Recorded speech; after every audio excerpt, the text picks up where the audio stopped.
Hello everyone, this is Aboorva, a legal intern in Lexcliq company. For today, I'm going to be talking about the rise of online sexual exploitation and child pornography. So, a world without internet cannot be imagined, cannot be visualized nowadays because it has its various uses like instantly looking up for informations and for shopping, for business, to meet our entertainment needs, etc. and etc. We have tons of things to thank about the internet, and it has become like a basic human needs nowadays.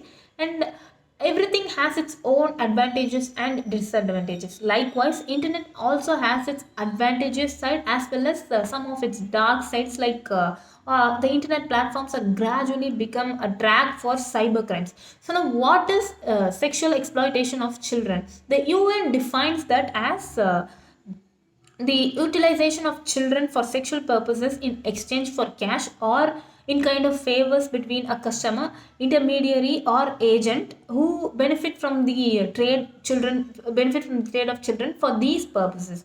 So I would like to mention a case for this as an example. So, in the case of West Bengal versus Animesh Boxy, the accused took possession of some of private and obscene videos, photographs of the victim by hacking into her smartphone, and and also blackmailed her by threatening to upload the stolen pictures or videos on the web, and eventually he uploaded her private pictures and photos and some of her intimate videos into an obscene website. So the District Court of West Bengal convicted the accused under sections 354A, 354C, 509 of IPC, and 66A and 66C of the Information and Technology Act 2000.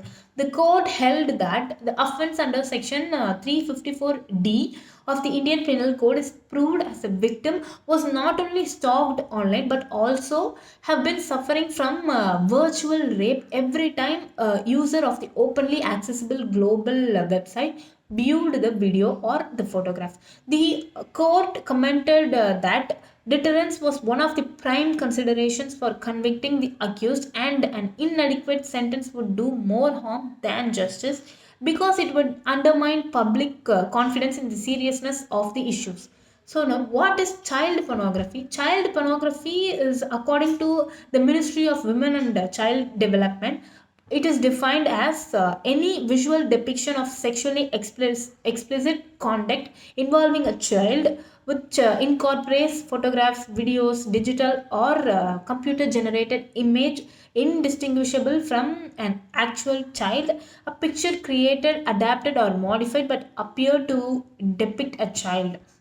So, during the lockdown, the number of children watching porn in India has been increased to a 95 percentage. On June 20th, 2020, a case was filed in Coimbatore where minor boys were watching porns on their smartphones and making 11-year-old girl to watch the same and tried to sexually assault her. So, the easy accessible to the internet or sexual materials is also a factor to increase these crimes by they have their expectation increase, and which would eventually result in conducting these crimes at a very early age.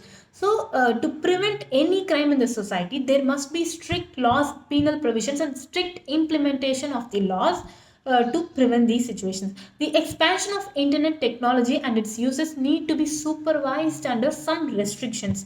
And to create deterrence within the mind of abusers, preventive measures must be taken by rules and regulations. To protect child rights and prevent these cyber crimes or sexual exploitation of children and cybercrime, the Parliament of India has passed various laws like the Constitution of India, the Indian Penal Code, the Information and Technology Act 2000, the POCSO Act 2012. So, the state should enact and implement more strengthened laws to prevent cybercrime and sexual exploitation of children. So, children are innocent; they are unaware of the fact of how the internet could affect their destroy their own very future. It is the responsibility of the parents and that they should educate and guide their children about the pros and cons of the internet. They have to educate them about, they have to talk to them about sex, because it's not an off topic for parents to talk about sex to their children. In fact, they are the ones, very important ones, to talk about sex to them, because they have to educate them about the sex, because in future something happens to the child, she can open up to them very freely without any second thoughts.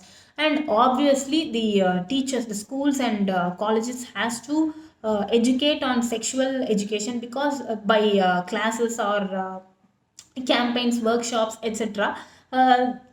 Instead of hiding it, if the children are aware of the fact of the risk factors of the internet, the use of the internet will decrease. Eventually it will lead to the decrease of the cybercrime based on those internet uses.